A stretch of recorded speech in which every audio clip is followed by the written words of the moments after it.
Have you ever wondered how a really sophisticated online scam works? I mean, one so convincing that it fooled thousands of people all over the world? Well, today, we're going to dissect one of these digital deceptions piece by piece.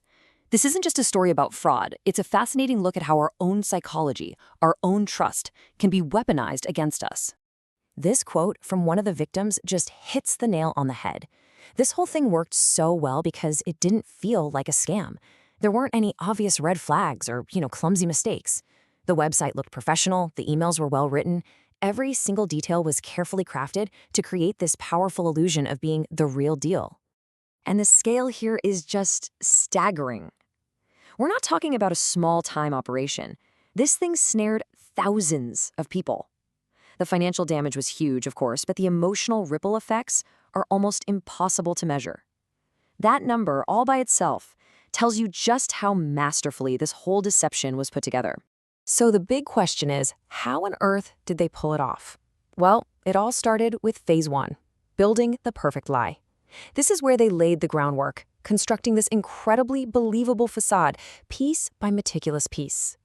And this is where you can really see the two different worlds. On one side, you've got what everyone saw, the polished, professional branding, all these glowing reviews, and constant, reassuring communication. But then you pull back the curtain, and you see what was really happening. A cold, calculated, manipulative operation designed from the ground up to exploit the very trust it was creating. And this, right here, this is the absolute core of their entire strategy. See, most scams we think of use high-pressure tactics, right? They try to force you into a quick decision. But this was different. This operation understood a key piece of human psychology. We trust things that feel familiar and safe. So instead of pushing people, they patiently, cleverly pulled them in. Which brings us right into our next section, the psychology of deception. Because this was never just about having a nice website. No, this was about systematically exploiting very predictable patterns in human behavior. First up, they weaponized urgency. You know that feeling, right? That limited time offer or that can't miss opportunity? They created that false sense of scarcity to nudge people into acting fast. And when we feel rushed, what's the first thing to go out the window? Our critical thinking. It's like our internal alarm system just gets bypassed. And at the exact same time, they were carefully, painstakingly building up credibility. They knew they couldn't just ask for a huge commitment on day one. I mean, that would scare anyone off. Instead, they built that trust in tiny little increments, one small interaction at a time, slowly lowering their victims' defenses until they were completely bought in. And you can see how this all happened. It wasn't a sudden thing. It was this gradual, really insidious process.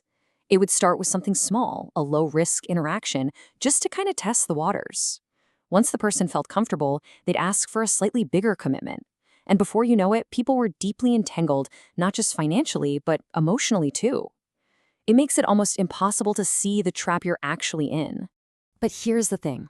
One-on-one manipulation, that wasn't going to be enough to get to this kind of scale. And that brings us to our third section, the power of the crowd. To make this deception truly go viral, the scammers had to tap into group psychology. This is where a really powerful psychological idea called social proof kicks in. It's that deep human instinct that tells us, hey, if everyone else is doing this, it must be okay. It must be safe. The scammers were experts at creating the illusion of a huge, successful community, and they exploited that instinct perfectly. It literally created this dangerous snowball effect. The scam's own growth became its best marketing tool. Every new victim, whether they knew it or not, was basically an advertisement for the next person, creating this self-reinforcing cycle of legitimacy that just spiraled bigger and bigger. But, no lie can last forever. And that brings us to section 4, when the cracks appeared. Because, inevitably, that carefully built facade, it started to crumble. And the whole thing didn't just collapse overnight. It was more like a slow-motion train wreck. At first, it was just small things, little inconsistencies in their story that didn't quite add up. Then, the promised payments and withdrawals, they started to fail. When people tried to get answers, the support team, which had been so responsive before, just went completely silent. And finally, victims started finding each other online, and the warnings began to spread like wildfire. And here's the really tough part. By the time official investigations were finally launched, the scammers were long gone. The money had vanished, routed through these complex digital networks designed to be completely untraceable. For most of the victims, it was just too late. Okay, that was a pretty tough story, but the whole point of breaking it down is so we can learn from it. This final section is the most important one. It's all about your strongest defense, the key takeaways you can use to protect yourself from this kind of digital fraud. So, what can you actually do? First, just being aware of the psychological tricks we've talked about is a huge first step. That fake urgency, that illusion of social proof. Second, you have to verify everything for yourself. Don't just take their word for it. Third, just slow down. Give yourself a moment to pause and think critically before you commit to anything. And finally, the golden rule. If it's an online opportunity, you have to, always, double check it.